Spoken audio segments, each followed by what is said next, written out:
નમસ્કાર. જો એચટીએટી પરીક્ષાની તૈયારી ચાલી રહી હોય તો સૌથી પહેલું અને સૌથી અગત્યનું કામ છે એના સટ્ટાવાર અભ્યાસક્રમને બરાબર સમજવો. તો ચાલો આજે આપણે આ અભ્યાસક્રમને ઊંડાણપૂર્વક સમજીએ અને એકદમ સરળ બનાવી દઈએ. સૌથી પહેલો અને મુખ્ય આંકડો કુલ 150 પ્રશ્નો. હા, આ નંબર મગજમાં એકદમ ફિટ કરી લેજો, કારણ કે આપણી આખી તૈયારીની જે વ્યૂહરચના છે ને એ આના પર જ આધાર રાખશે. અને 150 પ્રશ્નો માટે સમય કેટલો મળશે? ફક્ત 120 મિનિટ. એટલે કે દરેક સવાલ માટે 1 મિનિટ કરતાં પણ ઓછો સમય. બસ અહીંથી જ ખરી કસોટી શરૂ થાય છે, ઝડપ અને ચોકસાઈની. આ 150 પ્રશ્નોને 2 મુખ્ય વિભાગમાં વહેંચવામાં આવ્યા છે. આ માળખું સમજવું એ સફળતા તરફનો સમજો કે પહેલું અને સૌથી મજબૂત પગલું છે. તો આજના આ વિશ્લેષણમાં આપણે શું જોવાના છીએ? સૌથી પહેલાં પરીક્ષાની રૂપરેખા, પછી પાસ થવાના નિયમો, એ પછી બંને વિભાગોનું ઊંડાણપૂર્વક વિશ્લેષણ અને છેલ્લે તૈયારી માટેના સૌથી અગત્યના મુદ્દાઓ પર એક નજર કરીશું. ચાલો તો શરૂઆત કરીએ પરીક્ષાના એકદમ મૂળભૂત માળખાથી. ફરી એકવાર આ 3 આંકડા બરાબર યાદ રાખી લો. 2 ભાગ, 150 પ્રશ્નો અને 120 મિનિટ. આ 3 આંકડા જ આખી પરીક્ષાનો પાયો છે. ઓકે, હવે વાત કરીએ સૌથી મહત્વની બાબતની. આ પરીક્ષા પાસ કરવા માટેના નિયમો શું છે? કારણ કે ગમે તેટલી મહેનત કરીએ પણ જો દિશા સાચી ન હોય તો એ નકામી છે. જુઓ, જનરલ કેટેગરી માટે ઓછામાં ઓછા 60% અને અનામત કેટેગરી માટે 55% ગુણ લાવવા જરૂરી છે. પણ આ તો થઈ કુલ ગુણની વાત. ખરી રમત તો હવે શરૂ થાય છે. આ નિયમ પર ખાસ ધ્યાન આપજો. આ એક નિયમ આખી ગેમ બદલી શકે છે.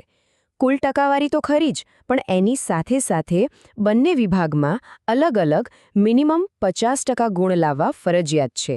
આનો મતલબ એ થયો કે ભલે કોઈ એક વિષયમાં આપણે માસ્ટર હોઈએ, પણ જો બીજા વિભાગમાં નબળા પડ્યા તો બધી મહેનત પર પાણી ફરી વળશે.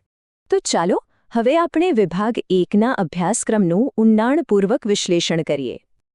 જેમ કે અહીં સત્તાવાર પરિપત્રમાં જોઈ શકાય છે, વિભાગ 1માં સામાન્ય જ્ઞાનથી લઈને વહીવટી સંચાલન સુધીના ઘણા વિષયોનો સમાવેશ થાય છે. ચાલો આના મુખ્ય ભાગોને જરા નજીકથી જોઈએ. તો પેટા વિભાગ ક એટલે કે સામાન્ય જ્ઞાન. આમાં તો વિષયોની ભરમાર છે. બંધારણ, ઇતિહાસ, ભૂગોળ, વિજ્ઞાન. એટલું જ નહીં, આરટીઆઈ અને આરટીઈ જેવા કાયદાઓ અને હા, કરંટ અફેર્સ તો ખરું જ. પેટા વિભાગ ખ સંપૂર્ણપણે વહીવટી અને શૈક્ષણિક કાયદાઓ પર કેન્દ્રિત છે.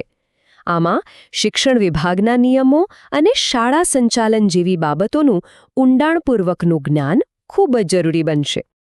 અને પછી આવે છે નેતૃત્વ, સંચાલન અને તાર્કિક ક્ષમતા જેવા વિષયો.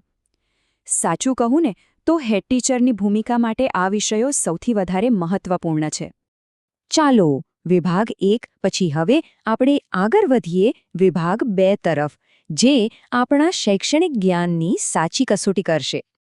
અહીં સત્તાવાર અભ્યાસક્રમ એકદમ સ્પષ્ટ શબ્દોમાં કહે છે કે વિભાગ 2નો પાયો પ્રાથમિક શાળાના પાઠ્યપુસ્તકો છે. આનો સીધો મતલબ એ છે કે ધોરણ 1થી 8ના પુસ્તકો પર ધ્યાન કેન્દ્રિત કરવું પડશે. ટૂંકમાં કહીએ તો વિભાગ 2 એટલે ધોરણ 1થી 8ના અભ્યાસક્રમની સંપૂર્ણ અને પાક્કી સમજ. પણ અહીં એક નાનકડો ટ્વિસ્ટ છે જે જાણવો ખૂબ જરૂરી છે. આ વાક્ય પર ખાસ ધ્યાન આપજો. આનો અર્થ એ છે કે વિભાગ 2ના બધા વિષયોનું મહત્વ એટલે કે વેટેજ સરખું નથી. બની શકે કે કોઈ એક વિષયમાંથી વધુ પ્રશ્નો આવે તો કોઈમાંથી સાવ ઓછા.